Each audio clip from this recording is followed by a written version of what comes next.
new psychological study from the National Institute of Mental Health. Just this morning, along with his longtime psychiatrist, depression is growing wider, broader. 15% of women suffer from this disorder. Affecting over 20 million Americans. Changes that have occurred in the abnormalities in the neurotransmitters. Is that a chemical imbalance? You've got a problem if they've got a drug. 6 million American kids take prescribed medication. Psychiatric care. But what if the criminal is mentally ill? The punishment, a form of aversion therapy. Chatting appears on the show, but I want to Crimes worse than blues. Oppositional defiance disorder. Even schools criticized for overworking.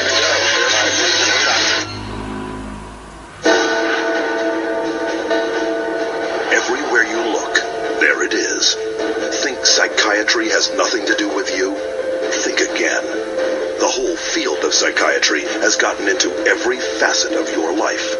They basically believe that everyone is mentally ill. You smoke too much, it's a disease. If you're too unhappy, it's a disease. You're too thin, it's a disease. You're too fat, it's a disease. Where are these coming from? These are coming from the minds of psychiatrists that are dreaming these things up, writing papers and getting published with their names on it, creating these new diseases. First he said that I had ADD. Then he said that I was depressed. Then he said I might be bipolar, but I don't have ADD anymore. And he said, I've been noticing you, and I wonder if you have it too. What they decided is that both my husband and my son had a chemical imbalance that needed to be corrected with a chemical balancer. There is not one shred of credible evidence that any respectable scientist would consider valid, demonstrating that anything that psychiatrists call mental illness are brain diseases or biochemical imbalances. It's all fraud. There's no reliability of diagnosis, and there is no science. It's just pseudoscience. It's pretend science. This is one of the most open secrets in all of America in the psychiatric field.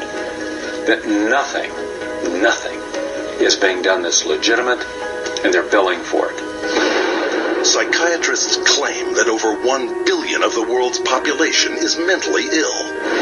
In the past 30 years, they have prescribed psychiatric medications to 543 million people. And right now, they drug 17 million school children with stimulants and antidepressants. When recently asked about the scientific basis of their profession, those psychiatrists willing to be interviewed offered nothing but excuses. Psychiatric illness is not really illness.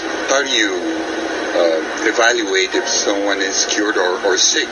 Cure is certainly something we look forward to. We had no earthly idea how to accomplish. We're not good at causes. We don't know what causes mental illness.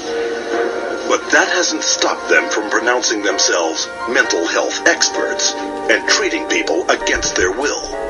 And the results? This psychiatrist, man who's supposed to work to heal people, has done nothing but destroy this man's life, and in destroying his life, destroying the lives of all of his loved ones. Excuse me.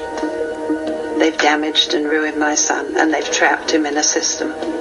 The way that they treated him, it made him feel like he was worthless. Ryan was being kept up and high on Ritalin so that they could make $2,500 per month. He gave me Valium, and I got addicted to it. It wiped out my life. My life has been ruined.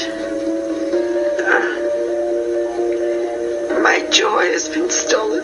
She was laying there. She took two gasps of air and died right there in front of me. It is really tragic. It's awful. And it's being done for money. That's why it's being done. Oh, it's got to be in the billions. I don't know the exact number, but it's got to be in the billions. It's just unbelievable. This is so big that it boggles the mind.